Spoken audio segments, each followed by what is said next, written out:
Eres un joven que quiere comerse al mundo. Sabes que tienes el talento y provienes de una familia que te ha inculcado valores del esfuerzo y la constancia.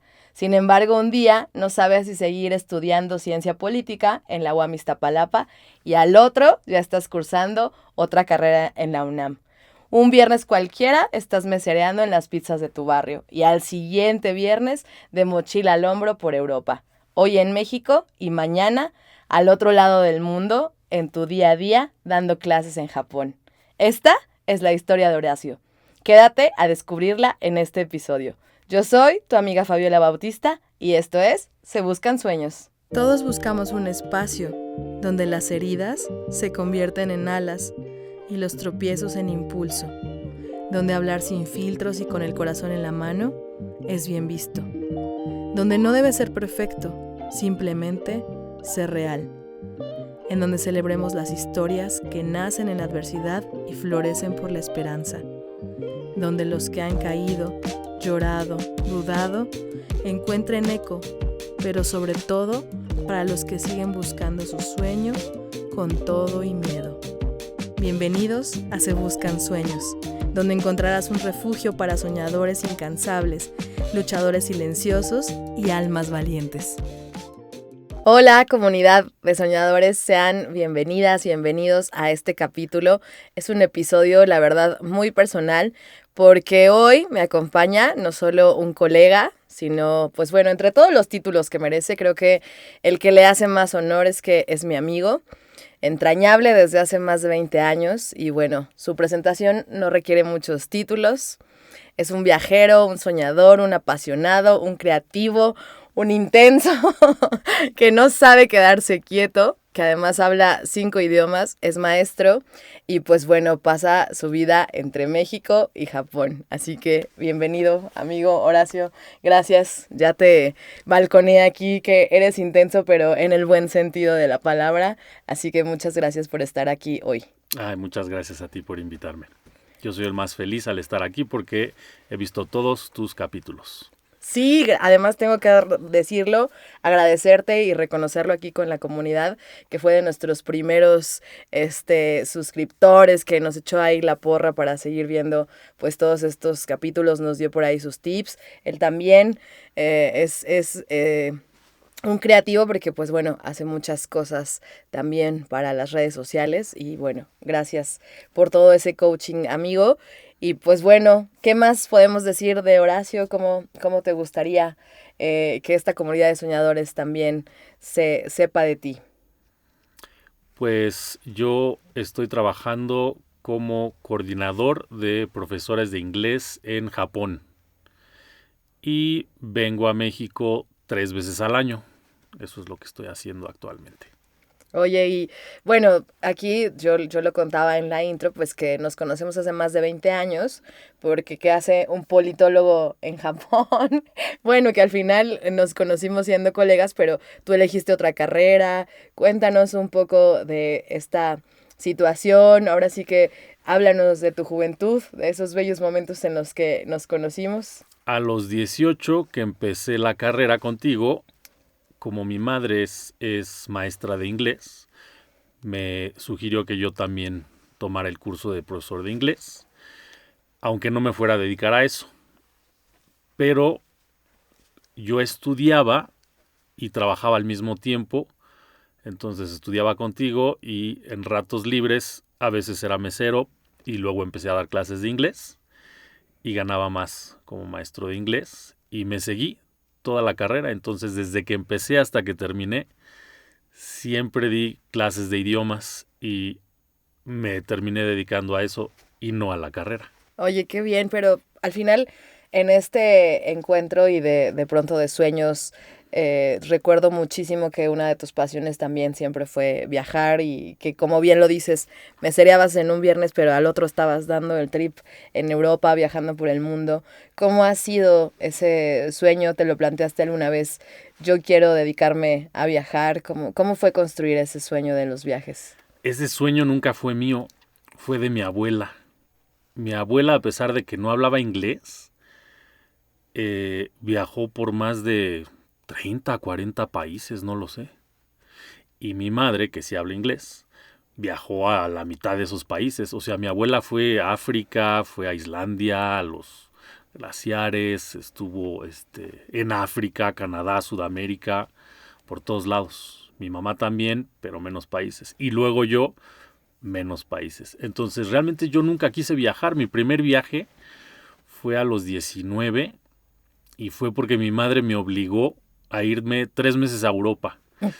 Fíjate, obligado.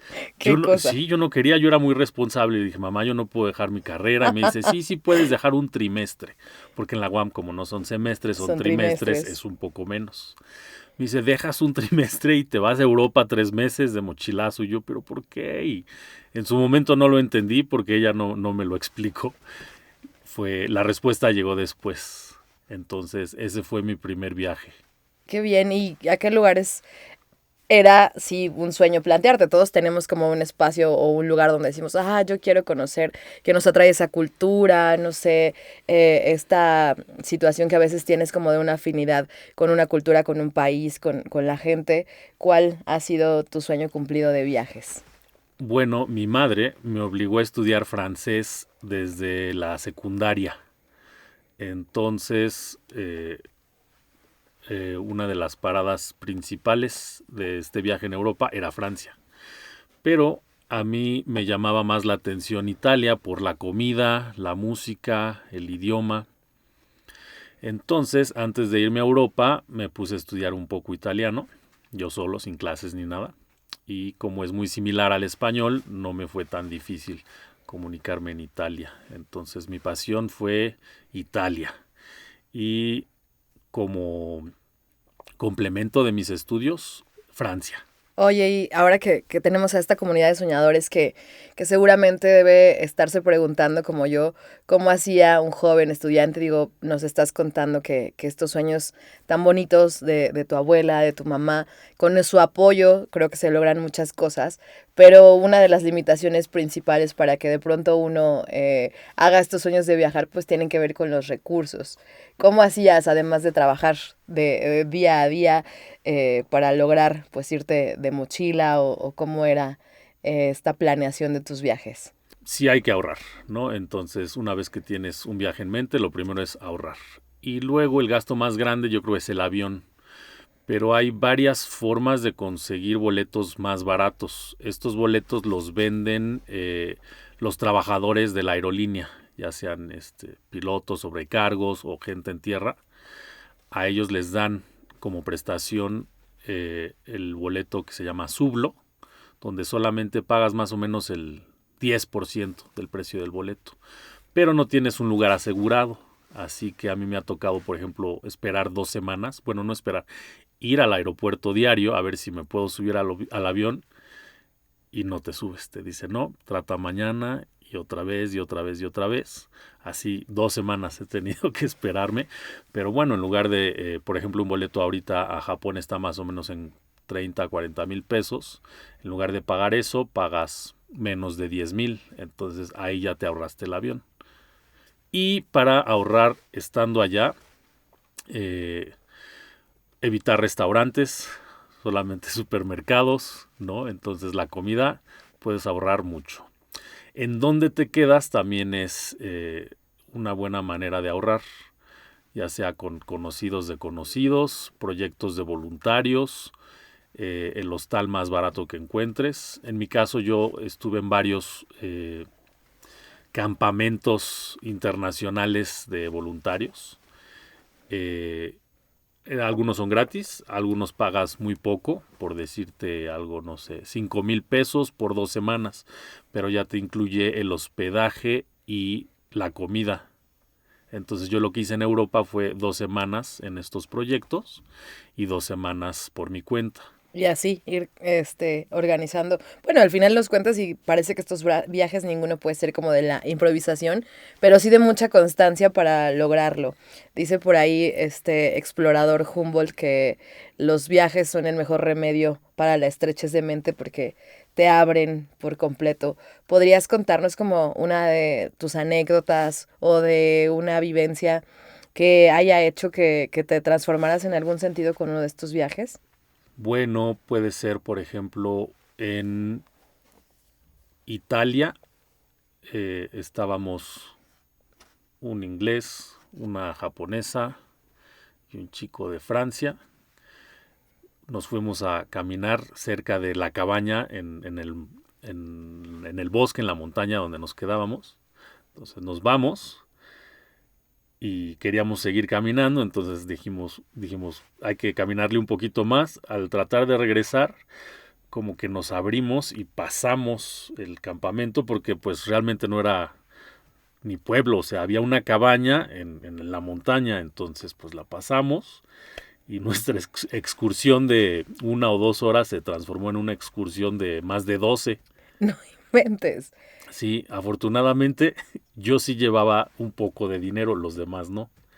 Entonces terminamos en otro pueblo, en un tipo restaurante o no sé qué sea. Pudimos comer, preguntamos direcciones para llegar. Iba a ser muy difícil, así que pudimos pedir 2 taxis y ya nos regresaron al campamento. Pero sí, tampoco llevábamos suéter, hacía mucho frío.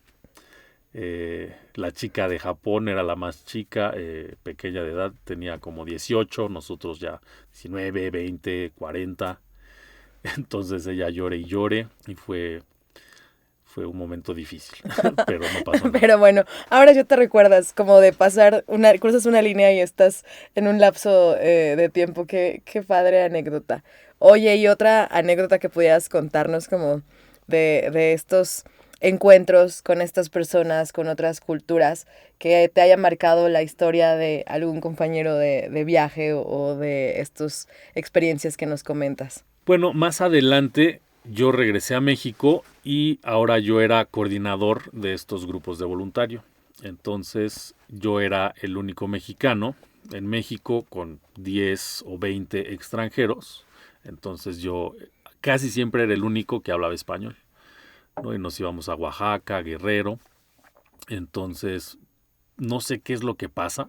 No sé si, yo supongo que es el agua, pero muchos de estos extranjeros se enferman al llegar así al primer día, la primera hora ya les empieza a doler el estómago y se quedan enfermos 1 o 2 semanas. Entonces recuerdo una vez que estábamos en Acapulco, porque nuestro campamento estaba en Markelia, y el fin de semana nos lo daban libre 2 días, entonces nos fuimos a Acapulco a pasar la noche del sábado y el domingo. Y entonces yo estaba buscando dónde cenar, qué hacer, y cuando regreso con el grupo, una de las chicas de Inglaterra estaba tirada, alguien la estaba agarrando. Me dijeron, oye, se desmayó. Y yo, wow, ¿qué hago? ¿No? Porque era sábado en la noche, como a las 11 de la noche, esta chica desmayada, entonces la tuve que cargar, y así cargándola, buscando un doctor.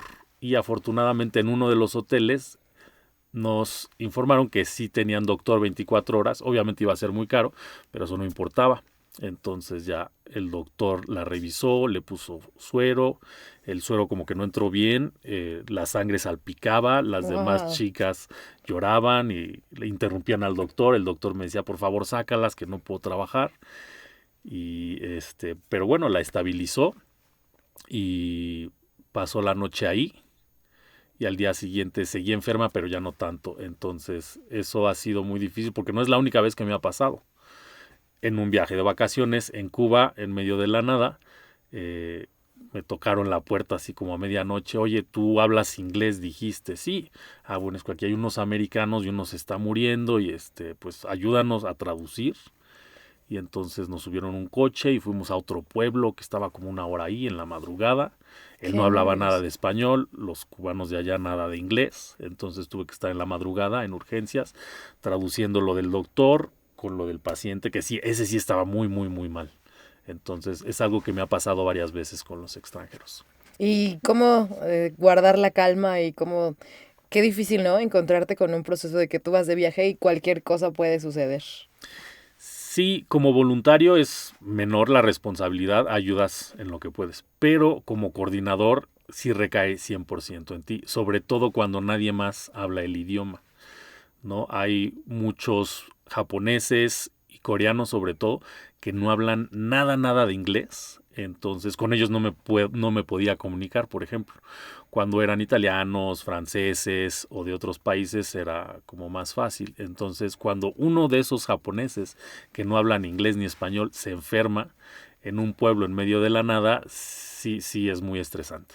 No, ya me imagino. Bueno, pero además eso también te hizo como tener la visión de estudiar otros idiomas y poder ampliar tu espectro de traducción. Sí, entonces yo aprendí inglés desde chiquito, era una escuela bilingüe. En la secundaria mi mamá me metió a francés. Antes de ir a Europa aprendí italiano, después empecé a dar clases de español a extranjeros. Había muchos italianos, entonces ahí fue donde aprendí italiano. Después me fui a Japón, sin hablar nada de japonés. Tuve que aprender a escribir yo solo, por eso escribo horrible japonés. Y pues bueno, ya llevo 16 años en Japón, entonces lo hablo y lo entiendo muy bien, pero para escribir, pues como niño de tercero de primaria, yo creo. Y aquí en Japón hay comunidades de brasileños y peruanos, entonces me toca traducir mucho entre japonés y portugués. El portugués nunca lo estudié, pero pues es medio similar al español. Entonces, cuando hay que traducir juntas de portugués a japonés, soy el único que puede hacerlo. Y ese no lo hablo, pero lo entiendo. Oye, nos contabas que 16 años, ¿no? De emprender este viaje, de dejar como muchas cosas atrás. Y tal vez parezca una pregunta obvia, pero ¿cuál fue para ti como la adversidad más grande que tuviste que superar primero para llegar a Japón? En ese entonces, Japón era más caro que México. Entonces tuve que ahorrar más o menos un año. Trabajé mucho. Entonces la primera fue el dinero. Al llegar, el idioma, porque sí, no hablaba nada. Entonces fue por ahí del tercer día, me acuerdo muy bien, nunca se me va a olvidar, que yo quería lavar mi ropa, pero la lavadora estaba en japonés. Entonces, pues aventé la ropa, apreté todos los botones, no funcionaba, y ahí fue donde lloré por primera vez de desesperación. Dije, no entiendo nada y cómo lo voy a hacer, o sea. Y bueno, otra cosa, un dato curioso de Japón, es que en Japón las calles no tienen nombre. Entonces ahora con el teléfono es muy fácil, pero antes no sé cómo le hacía la gente para los de los correos, por ejemplo, cómo entregaban las cartas. No sé, ni idea. Una ubicación así muy específica de las cosas. Oye, nos cuentas esto y bueno, son historias complejas. Hay lugares del mundo donde quieren a los mexicanos, pero también hay otros donde desafortunadamente no nos ven tan bien a los latinos. ¿Te has encontrado como con una experiencia en donde te hayan hecho sentir bien por ser mexicano o todo lo contrario? Más que por ser mexicano, primero es ser extranjero. Después, el tipo de extranjero, ¿no? Dices, pues estos son como latinos, estos son como europeos o estos son como asiáticos. Y es exactamente igual a lo que hacemos nosotros, que decimos, un chino, ¿no? Pero no es chino. A lo mejor es coreano, a lo mejor es japonés, a lo mejor es vietnamita, pero nosotros los agrupamos a todos en el grupo de los chinos. Sí, o deberíamos decir asiáticos tal vez, no más O en esa decimos referencia. gringos, ¿no? Tengo un amigo muy cercano que es de Inglaterra y aquí todos le decían el gringo, ¿no? Pero no Sí. es de Estados Unidos, es de Inglaterra, ¿no? Japón es un país, bueno, es una isla. No es como Europa, que todos los países están pegados, o como América, que tiene Estados Unidos, luego Latinoamérica, Sudamérica. Japón es una isla. Entonces en Japón solo hay japoneses, por eso los extranjeros resaltan mucho. No hay una mezcla, ¿no? De nosotros como con los españoles, o en Estados Unidos, que hay de diferentes razas, colores. En Japón solo hay japoneses. Entonces todos los extranjeros resaltamos. Y racismo. Sí hay mucho racismo, como en todo el mundo, pero algo difícil que me pasaba al principio, que ya no me duele, por ejemplo, es algo muy sencillo, que nadie se sienta junto a mí en el tren, ¿En ¿no? serio? Entonces, al ver que eres extranjero, o sea, se van a sentar y ven que eres extranjero y así como que, ay, mejor paradito, ¿no? Entonces, pero eso no solo me pasa a mí. Tengo una amiga chilena en Japón. Ahí va a estar viendo mi video. Mi amiga Tamara, saludos a Saludos, Tamara. saludos. A Tamara le pasa lo mismo, ¿no? A lo mejor pueden desconfiar de un hombre con barba, ¿no? Pero de una mujer, pues jamás vas a desconfiar, no te va a saltar una mujer, por ejemplo. Y Tamara está muy arreglada, siempre muy maquillada, y le pasa lo mismo, no se sientan al lado de ella.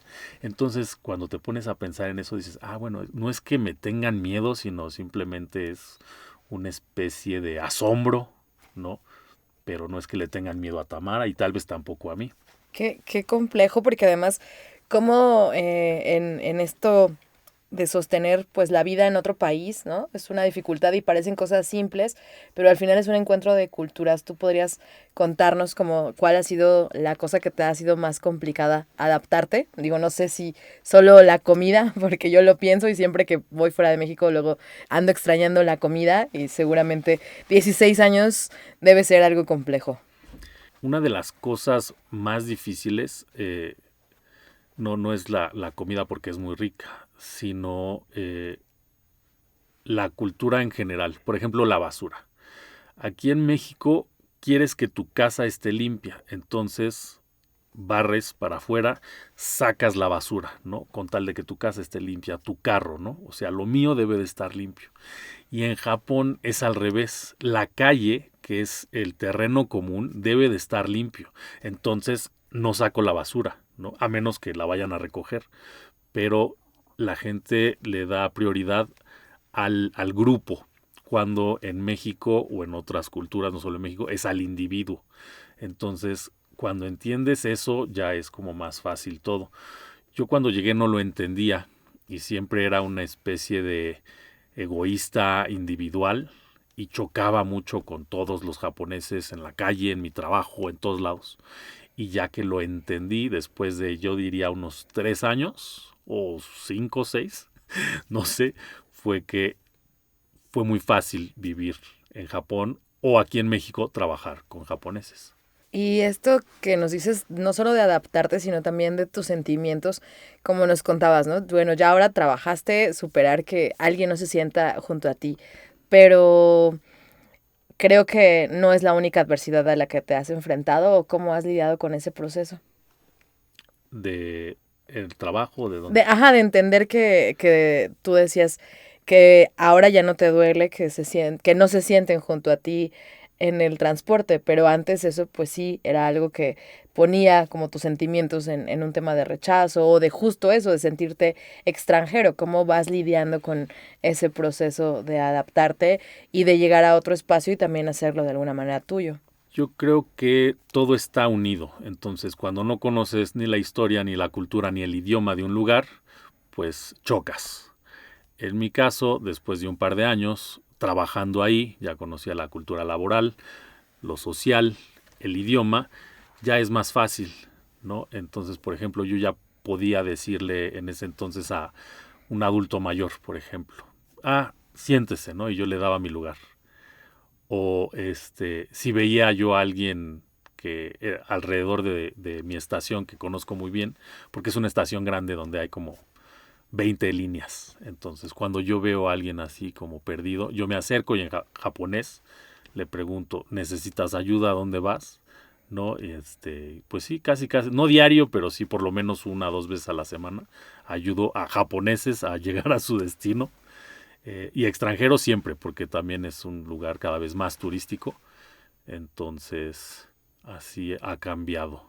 En lo laboral, igual, al principio era muy difícil porque yo no hablaba el idioma. Daba clases de inglés, pero no hablaba japonés y chocaba con toda la gente de la escuela. Una vez que empiezo a hablar más o menos, empiezo a preguntar, me empiezan a responder, eso no es así, esto es de esta manera, y todo va como surfeando, ¿no? Ya no vas nadando contracorriente. Es que dices, llevamos algo, llevas la cultura, pero tú llevas a tu familia, llevas justo esta idea de ayudar, ¿no? Hasta a otro japonés a llegar a su destino. ¿Cómo llevas a México, a la familia, a los amigos en este proceso?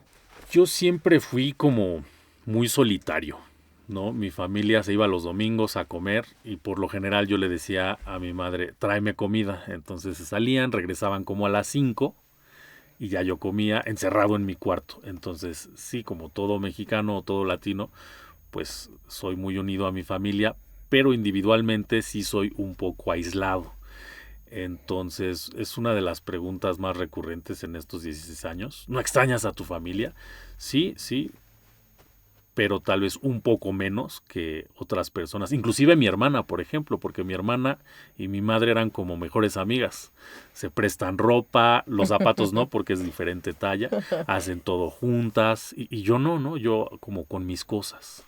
Como de familia muégano. Oye, y cuéntanos, porque es sencillo decir, bueno, soy maestro en Japón, pero para llegar a eso seguramente muchas puertas se cerraron, seguramente muchas personas no te creían capaz o te etiquetaban como el extranjero. ¿Cómo fue llegar a esa puerta indicada para que se abriera? Pues fue muy curioso porque a la antigüita imprimí mi currículum, iba a las escuelas de idiomas y donde yo veía que daban clases de español o de inglés, sobre todo español. Tocaba, este es mi currículum, no en japonés, estaba en inglés o en español. Me pueden dar trabajo y me respondían en japonés, pero no sabía si me decían que sí o que no. ¿Y cómo hacías para Sí, eso? no fue muy difícil. O sea, la primera vez que lo hice no lo pensé bien. Dije, ya me respondieron. Seguramente que no. Pero si me dijo que sí, no lo entendí.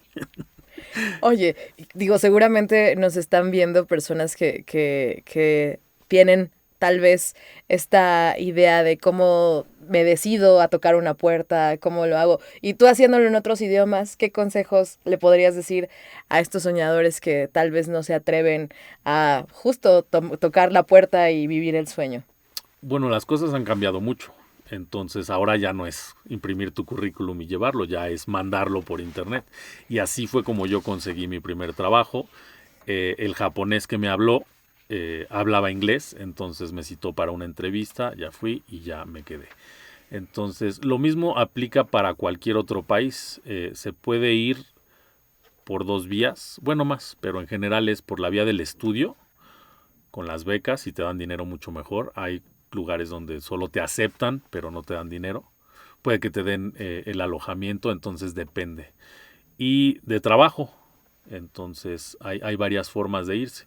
Otra forma no tan cara, como mencionaba antes, era la de los proyectos de voluntario. Yo sé que haces muchísimas cosas, pero digo aquí que nuestra comunidad de soñadores sepa que cuál ha sido de los sacrificios que tú consideras pues más complejos de afrontar para llegar hasta donde estás.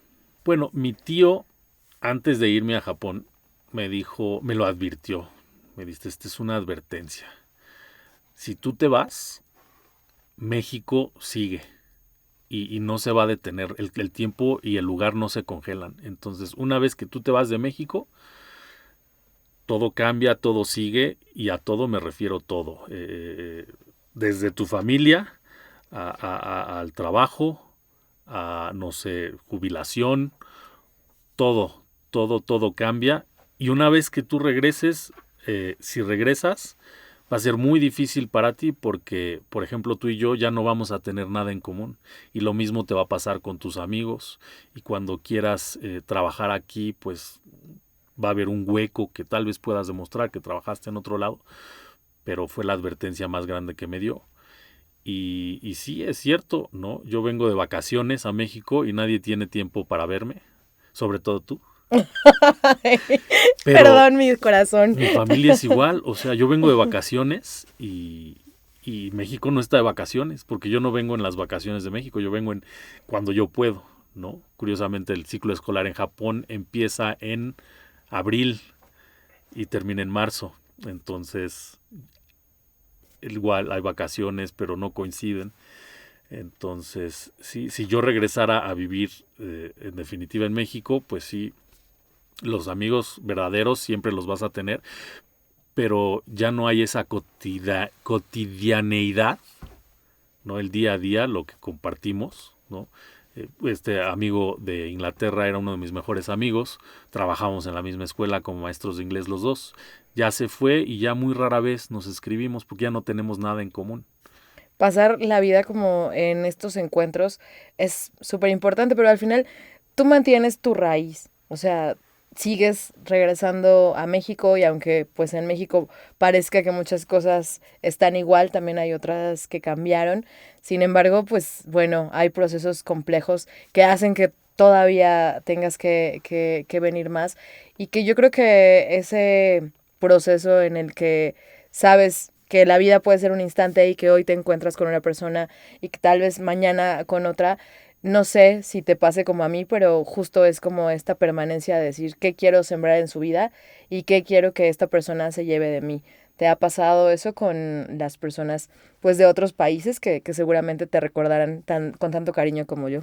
Sí, en los grupos de voluntarios conocí a mucha gente y compartíamos mucho porque durante 2 o 3 semanas dormíamos todos juntos, a veces en una sala grande con solamente el sleeping bag y los 10 ahí tirados, o en la playa, en tiendas de campaña, igual todos ahí amontonados. Comíamos juntos, trabajábamos juntos, entonces es una relación muy intensa porque en un día ya sientes que es tu mejor amigo, ¿no? Y pasas en un solo día por estar juntos 24 horas y hacer todo juntos, lo que te pasaría con alguien que apenas ves los martes y jueves en una clase por muchos meses. Entonces sí es muy intenso esto.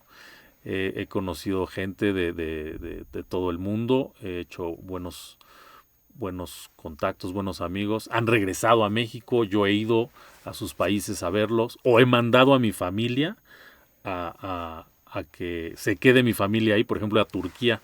Vino una alumna, bueno, tuve una alumna de Turquía y yo la traté muy bien. Eh, la llevaba yo con mi familia a hacer todo y a veces yo solo la mandaba y yo no estaba porque trabajaba, estudiaba y yo les decía, ahí les va la chica de Turquía y la pasearon. Y después, un par de meses después, mi familia fue a Turquía y como seguíamos en contacto, le dije, oye, mi familia va a ir a Turquía. Yo no, pero va mi mamá, mi hermana, mi abuela, mi tío y mi tía, 5 personas. Y ella dijo, sí, que vengan. Nosotros no sabíamos, pero resultó que era de familia de dinero, entonces pasó en 2 coches por ellos al aeropuerto, los llevó a su casa que era muy grande y que habían todos, les dio de comer y mi familia estaba fascinada. O sea, los mandaste así casi casi con una turca Sí, acaudalada, pero no lo sabes y encontrarte con las personas, al final tienes que tener un carácter, bueno, yo lo sé, amigo, pero que se preste para eso, para entablar conexiones con personas más allá del tiempo y del espacio. Y pues a nosotros nos ha tocado entablar esa conexión, tal vez a la lejanía, pero siempre estando cerca y unirnos pues por varios motivos, pero yo quiero preguntarte, Horacio, ¿cuál es tu siguiente sueño? ¿Qué te motiva? ¿Qué te inspira para estar pues en esa escuelita enseñando inglés a niños japoneses? eh, bueno, eh, siempre he tenido el sueño de poner una escuela de idiomas y más o menos lo he hecho porque doy clases en línea desde casa, pero mi idea es juntarme con más maestros y abarcar como más grupos. Afortunadamente mi trabajo de tiempo completo me es más que suficiente, entonces esto sería un extra y ya lo estaba haciendo todo, ya tenía el logo y todo, pero con las clases particulares que ya doy, ya estaba lleno y casi no descansaba, entonces decidí dejar de dar clases particulares y quedarme nada más con mi trabajo de 8 a 5. Y para generar más dinero, mi táctica ahora es tener menos gastos, ya no más ingresos. Entonces, por el momento no quiero poner ni una escuela de idiomas, ni un restaurante. Simplemente quiero descansar por las tardes. Me gusta mucho andar en bicicleta. Hago 100 kilómetros en un día, más o menos. Eso es lo que me apasiona ahorita, ir a diferentes lugares, andar en bici. Ya lo hice en Cuba, en Hong Kong, Japón, en México no lo he hecho. Eh, entonces ese es mi sueño por ahora, andar en bici por otros lugares. Recorriendo en bici el mundo. ¿Y qué te inspira, Horacio? ¿Qué te mantiene en inspiración para encontrarte con estos sueños? Mi inspiración, pues puede ser mi hermana, su hijo, mi madre y mi abuela, yo creo. Y ahora que nos cuentas de tu madre y de tu abuela y de vivir estos sueños a través de las personas, ¿cómo expresarías ahí justo que tú estás viviendo no solo tu sueño, sino también el de las personas que te quieren? Bueno, como te comentaba, mi abuela fue la primera que viajó por todo el mundo, luego mi mamá. Y cuando me mandó a Europa, yo nunca entendí por qué hasta varios años después. Cuando viajas, además de que disfrutas y te diviertes y conoces la comida o los lugares turísticos, cambias tú porque te comparas a ti mismo con alguien más, ¿no? Hay países donde no se saludan tocando, ¿no? En Japón, por ejemplo, es nada más una reverencia. Entonces yo estoy muy acostumbrado ya, aquí en México también, cuando me dan algo, yo digo gracias, pero agacho la cabeza porque diario digo arigato en inglés y en México pues ya también se me quedó la costumbre. Arigato en japonés. Arigato en japonés, entonces eso ya es parte de mi personalidad. Otra parte de mi personalidad que Japón me regaló fue la disciplina y la constancia, ¿no? En Japón en mi oficina somos como 20 y al ladito en las otras secciones otros 20, entonces 50 personas. No hay una sola persona de esos 50 que llegue tarde y tampoco hay uno solo que no te ayude. O sea, cualquiera de esos 50 que tú le dices, oye, disculpa, ¿me ayudas con esto? Es más, alguien alrededor escucha y se para y te dice, a ver qué necesitan, ¿no? Entonces, cuando trabajé en México era al revés, ¿no? En una escuela primaria, yo era nuevo, le pregunté a otro profesor, oye, ¿cómo se hace esto? Y me dice, no, no sé, es tu problema, ¿no? Entonces, cuando te comparas contigo mismo en otros países, cómo reacciono aquí, cómo reacciono allá, eso es algo maravilloso que te dan los viajes. Y cómo esto que empezabas a esbozarnos, ¿no? Cómo te acompaña tu familia, aunque estés lejos, tu raíz, esa inspiración, esa motivación y esas ganas de seguir teniendo sueños? Bueno, en mi primer viaje a Europa, recuerdo que yo muy emocionado le hablé a mi madre por Skype. Yo nunca había usado Skype, entonces yo estaba fascinado viendo la cámara y haciendo caras y así moviéndome. Y mi mamá decía, ¿qué haces? Y yo, pues es que está ahí la cámara. Costaba, era caro. Y ahora, 16 años después, es gratis. Entonces ya no solo con la aplicación verde del telefonito, sino con cualquier otra, puedes hablar y no te cobra nada, ¿no? El internet también es casi casi gratis y ya es muy fácil estar en contacto con quien sea, donde sea. Entonces yo, por ejemplo, en Japón, a mediodía le hablo a mi madre o a mi padre, que es las 9 de la noche en México. Y cuando salgo de trabajar a las 5, le hablo a mi hermana porque vive en Suiza y para ella es de mañanita, se va levantando. Y para mí es una rutina, o sea, diario lo hago. A lo mejor no me contestan diario, pero estoy más en contacto con mi madre, mi hermana y mi padre que muchos, que tú, yo creo que vives aquí con ellas enfrente, puede que no les hables en una semana, ¿no? Eso lo he visto con muchos de mis amigos cercanos, ¿no? Me han dicho, oye, tú hablas más con tu mamá que yo con la mía, ¿no? Y vivimos a la vuelta. Eso es bien importante, esta cercanía, o sea, a pesar de la distancia, y que mantienes ese lazo y que mantienes ese vínculo, porque justamente, ¿no? Aunque seas extranjero, como te decía, en otros países, pues al final aquí sigue tu raíz y sigue las personas que te queremos y desde ahí yo pues quiero agradecerte mucho, Horacio, esta oportunidad de platicar, de que nos cuentes. Y sí me gustaría mucho preguntarte, digo, yo te conozco hace más de 20 años, pero es una pregunta obligada y sí muy emotiva de saber qué le dirías a ese Horacio de 6 años que todavía no sabía qué mundo le iba a esperar si fuera tu alumno en este momento. preguntando cómo seguir adelante y luchar por sus sueños? Yo le diría a ese niño Horacio chiquito, todo va a estar bien, disfrútalo y haz lo que quieras. Muy bien. Y en este caso, ¿qué mensaje podrías darle a esta comunidad de soñadores que tal vez contigo están aprendiendo que no hay una limitación porque se puede estar cerca, aún viviendo del otro lado del mundo, y tienes este valor de la amistad, del cual yo lo dije al principio, pues agradezco demasiado? Yo creo que el único consejo que yo podría dar sería decir que no hay camino correcto. Entonces, cualquier cosa que tú quieras hacer está bien. Si quieres seguir estudiando, si quieres seguir trabajando, si quieres cambiarte de casa o quedarte ahí donde estás, todo está bien. No hay decisiones correctas. Entonces, cualquier cosa que tú decidas, simplemente debes de tener constancia, esfuerzo, si se puede planearlo desde antes. Entonces, el orden sería: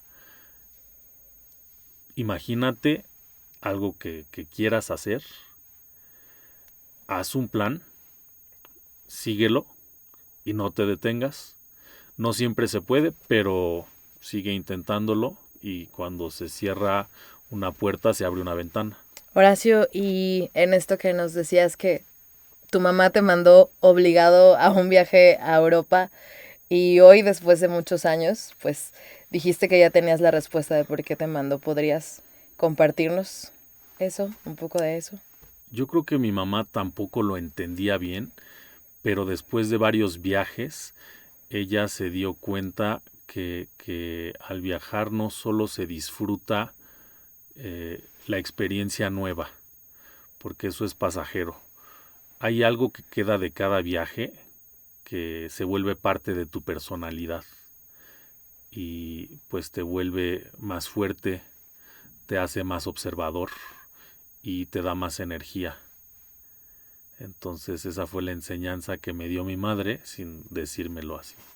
Y ahora que te van a ver en este episodio del podcast, ¿quieres compartirle un mensaje a tu hermana desde Suiza, a tu mamá, a alguien más que te inspire y te motive? Mi mensaje entonces sería para mi abuela. Tiene como 10 años que ya no está aquí, pero yo todos los días la siento. O sea, yo nunca me di cuenta cuando se fue. Me dijeron, porque yo estaba en Japón cuando se fue. Y entonces, como no pude estar ahí en el funeral, yo siento que nunca se fue. Entonces yo hablo con ella muy seguido. Así que mi mensaje será para mi abuela y le diría gracias por viajar y por inculcarle los viajes a mi madre y por pasarme esos viajes ahora a mí. Oh, qué bonito.